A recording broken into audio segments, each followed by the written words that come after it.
Trayendo ahora el tema de la acupuntura en la fertilidad. Yo la primera vez que escuché realmente me sorprendió, porque es lo que decía, a veces uno vive un poco ajeno hasta que alguien comenta por alguna cuestión.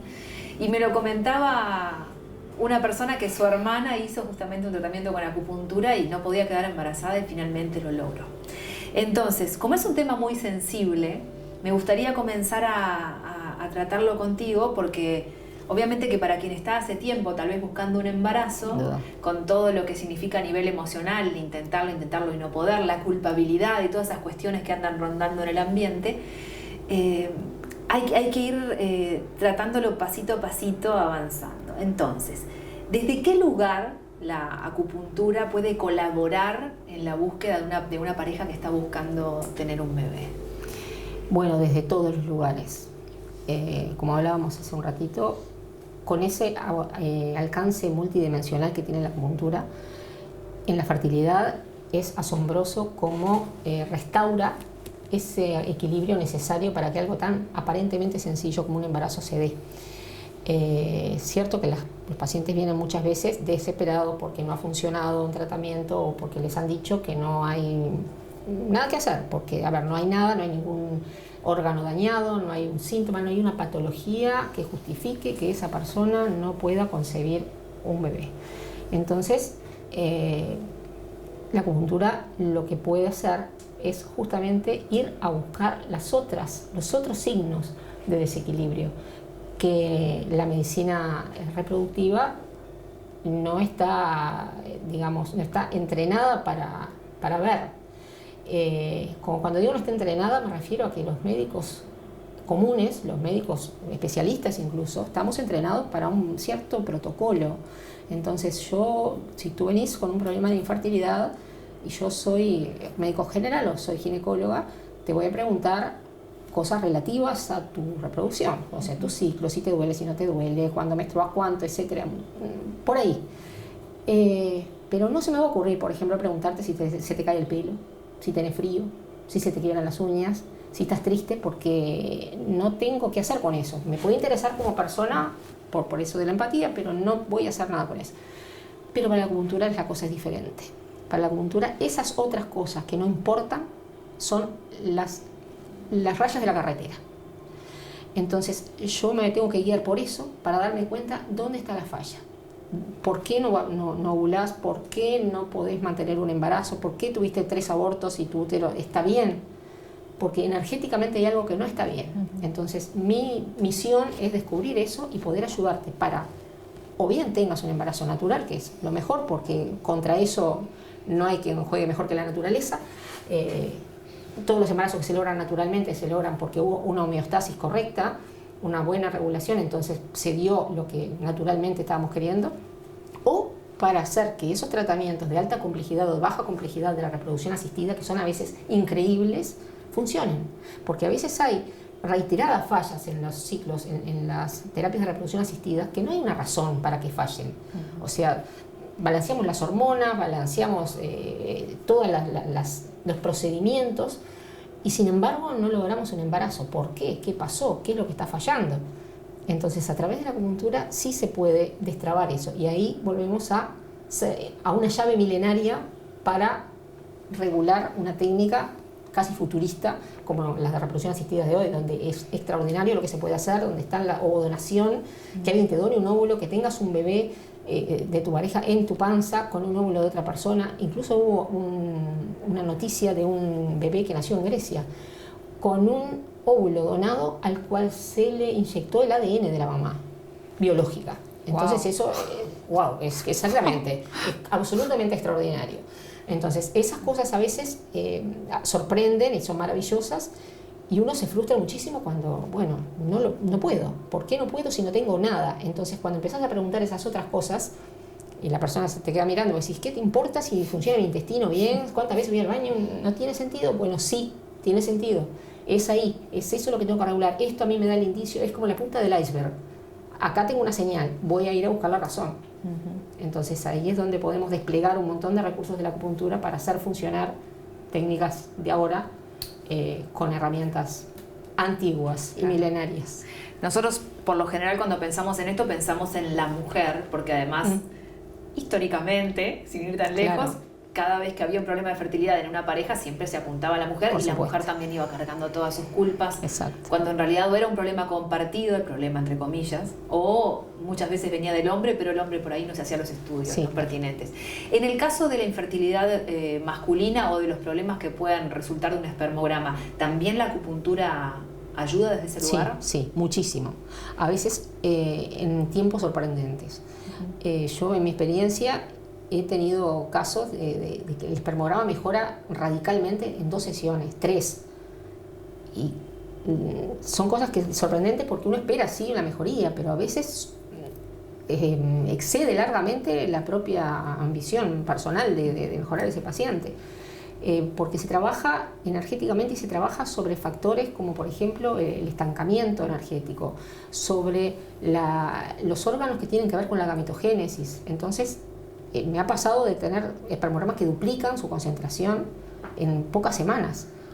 Por lo tanto, nuevamente, no hay que ponerse un techo y decir, no, si no venís 5 meses antes del momento de concebir, no podemos porque no va a funcionar. No hay un no se puede, no hay un mejor no porque no me van a dar los tiempos. No se sabe, hay que intentar. Y hay que intentar siempre en esa misma tesitura de conectarse con el paciente. Tu problema de espermograma, si bien me dan los mismos números que el de la semana pasada, probablemente tengo otra raíz, a buscar esa raíz. Y a no quedarse con que, bueno, si no respondió a esto, bueno, ya está. No, seguramente tiene otra cosa. No, siempre hay una raíz y hay que ir a buscarla. Para poder ayudar en la infertilidad siempre hay que buscar una causa subyacente a las obvias. En esas causas, ¿cuánto tiene que ver en tu caso y en tus experiencias acá el tema de la sociedad en que vivimos, del estrés, del multiempleo, de las obligaciones, que las mujeres también muchas veces por querer desarrollarnos profesionalmente entre la carrera que estudiamos y después el recibirnos y querer tener un lugar antes y posicionarnos hasta económicamente o socialmente y después recién ir a buscar un hijo, ¿no? O sea, han cambiado muchas cosas en los últimos tiempos, desde esa búsqueda de la mujer. ¿Cuánto está influyendo todo eso también en la baja de la tasa de fertilidad a nivel social? Eso, muchísimo. Ese es un tema recurrente en todas las consultas por infertilidad, porque siempre yo lo que quiero explicar y lo que quiero dejar claro es que un embarazo primero se hace en la mente, después en el corazón y después en la panza. Entonces a veces hay gente que viene con desesperación porque tengo que ser madre ya, porque tengo tanto, porque ya tengo el trabajo, porque ya tengo que... Y no es ya, no es así, porque durante muchos años entrenaste a tu organismo para el no. Le mandaste esa señal permanente de no se puede porque tengo un máster acá, 3 trabajos, me estoy ocupando de... y no hay lugar. Entonces tu organismo no está decodificando que ahora es el momento. Entonces primero hay que cambiar la cabeza. Es como tomar una pastilla anticonceptiva mental, ¿no? Psicológica. No quiere decir que todos los problemas de infertilidad estén en la cabeza, no, que no haya ninguna alteración orgánica. No, quiere decir que la influencia de lo psicoemocional y de lo afectivo se subestima muchas veces, porque no se puede cuantificar, porque no existe, si ya tenés todo, si ahora que tenés casa, familia, pareja, está todo bien, ahora sí, pero no, ahora sí no, porque no es levantar o bajar una llave, tu organismo tiene que reaprender eso, entonces la actitud mental es muy importante. También dar los espacios a otros cambios de hábitos, por ejemplo, la alimentación, por ejemplo, el descanso. Gente que, por ejemplo, que ha entrenado durante años, que es deportista o que, no sé, que ha estado en una actividad de mucha exigencia, eso va desgastando su capacidad reproductiva, de acuerdo a la medicina china, por supuesto. Desgasta el riñón, que es un órgano fundamental en la medicina china para la reproducción. Entonces, cuando la persona decide que ahora es el momento, el riñón, pobre, no está para bollos y hay que estimularlo y hay que restaurarlo y darle esa energía para que recupere su funcionalidad correcta, porque ahí es donde se ven ciclos de anovulatorios, amenorreas, se ven abortos recurrentes en ocasiones y un montón de trastornos hormonales casi inexplicables para la medicina convencional, pero que si vas a rascar un poquito en el interrogatorio de medicina china y de acupuntura encontrás las razones allí. Ahora decís el riñón y lo veo, ¿cómo? Pero el riñón que tiene que ver, ¿no? Sí. Claro, Tenemos que partir de esa base, lo que decíamos hoy de la reflexología. Nuestro organismo está completamente integrado, ¿no? Absolutamente. Entonces, una cosa dispara a la otra y por eso la importancia, volvemos al comienzo de la nota, del diálogo, del indagar en todo el universo que hay detrás. Cada vida es un mundo, como dicen, exacto. ¿no? Cada historia. Sí, en medicina china todos los órganos están en un funcionamiento de sincronicidad perfecta. Y cuando se pierde esa sincronicidad empiezan a aparecer síntomas extraños, síntomas molestos, que muchas veces no tienen que ver con la reproducción. Por ejemplo, que tengas palpitaciones, que tengas insomnio. ¿Qué tiene que ver eso con la reproducción? Tiene que ver porque ese es un síntoma del órgano corazón, de que el órgano corazón de la medicina china está afectado. Por lo tanto, en reproducción, en medicina china, la sincronicidad entre el corazón y el riñón es muy importante en el ciclo menstrual, y para que todas las cosas sucedan, no sucedan al azar, sino sucedan en esa sincronicidad, en el momento que tienen que suceder. Tú tenés que tener un folículo que esté creciendo en determinados días, ni antes ni después. Después se tiene que liberar una hormona que permita la ruptura de ese folículo en el momento exacto. Ese óvulo tiene que pasar a través de la trompa a la velocidad correcta y llegar al útero para ser fecundado por el espermatozoide en el momento correcto. Por lo tanto, esa sincronicidad depende de esa armonía entre órganos, en este caso corazón y riñón, pero hay otros también que tienen mucha implicancia, el hígado, el pulmón, cosas insólitas para la medicina convencional, que no tienen nada que ver, pero sí son importantes, y cuando lo analizamos en medicina china son los que nos marcan la ruta por donde tenemos que ir para ayudar a esa persona que logre el sueño de ser familia, o mamá o papá.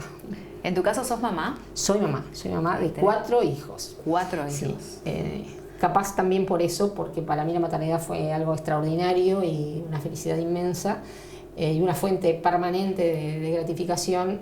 Quizá también por eso me dediqué tanto a la infertilidad, porque es como un dolor en el alma que alguien no pueda llevar a cabo ese sueño. Eso te iba a preguntar, ¿cómo nació tu vinculación con esto? ¿Fue algún disparador en especial o fue un llamado interno? Más o menos. Cuando empecé acupuntura, en general fue un cambio absoluto de cabeza y de mentalidad hacia la medicina. Fue como un reenamorarme de la medicina. Pero en particular una vez fui a una conferencia, una charla, un congreso en el cual alguien habló de fertilidad y yo presté mucha atención, me encantó, me pareció una técnica fabulosa y me pareció un razonamiento adecuado y completo para abordar una pareja por infertilidad. Tuve una primera paciente que vino por eso y el resultado fue extraordinario. Esa paciente se comunicó con otra y bueno, y así fui como ampliando ese público de infertilidad, que más que nada fue así boca a boca, más que lo que es redes y difusión, del que después sí me ocupé, porque me parece que hay que llegar a la gente vulnerable en este tema, que es la gente, es el paciente. Sabemos que hay un montón de clínicas, un montón de especialistas increíbles en esto, pero la persona más damnificada y que padece más este tema es justamente el paciente con infertilidad. Tengo un libro que es maravilloso, de medicina china y el tratamiento de la infertilidad, que dice, entre otras cosas en el prólogo, dice: la infertilidad no duele, pero causa sufrimiento. Y si podemos mitigar eso, estaremos haciendo un gran trabajo. Entonces, para mí, esto de lograr que la persona logre tener un embarazo y una familia es lo mejor que puede existir. Y también acompañar cuando las cosas no resultan, ¿no? Porque convengamos que a veces hay que estar cuando se pierde, hay que estar cuando ese embrión de 8 semanas no tiene actividad cardíaca, y hay que resolver, hay que empujar, hay que estar ahí para sostener también a esa madre que tiene un duelo. Porque a veces hay un concepto de que eran poquitas células o era un embrión. Era mi hijo, sí, punto. Claro. Entonces, y uno lo sufre independientemente de la cantidad de tiempo de células que tengan, no importa nada, y hay que estar ahí también. Y esos son los sinsabores a veces de los tratamientos de acupuntura con infertilidad, porque no está bueno, por supuesto. Siempre, evidentemente, se celebran todos los logros y los positivos, pero también hay que estar en esas, en las que o es negativo o, fue positivo, pero ya no lo es.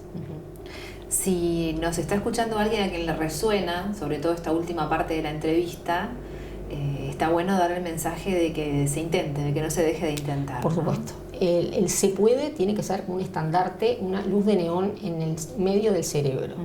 Eso es lo primero. No quedarse jamás con un no se puede, independientemente del diagnóstico. Eso es como una piedra en el alma y eso interfiere con todos los ejes hormonales. Obviamente hay cosas lógicas. Si no hay útero no va a haber embarazo. No estoy divagando en ese sentido, pero sí no quedarse con un no se puede porque tus hormonas acá no están, y en estos casos hemos visto que y hay un protocolo de acción con un pronóstico negativo.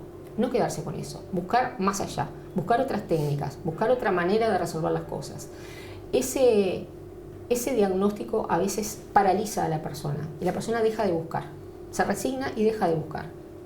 Y misteriosamente un día queda embarazada, por ejemplo. Sucede eso. Sí. Es decir, que ni era tan grave ni era definitivo.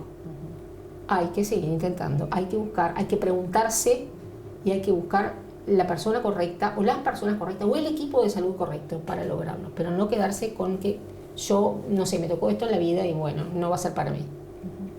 Virginia, ha sido un placer conversar contigo y me encantaría volver en otro momento para ir más a fondo con este tema y también seguir hablando, porque además a ustedes que están escuchando les quiero comentar que desde ya están abiertas las vías de comunicación. Todo queda en cada uno de los posteos de podcast, también en la página juntosenlaexperiencia.com, en el canal de YouTube, para que puedan dejar por allí sus comentarios, sus consultas.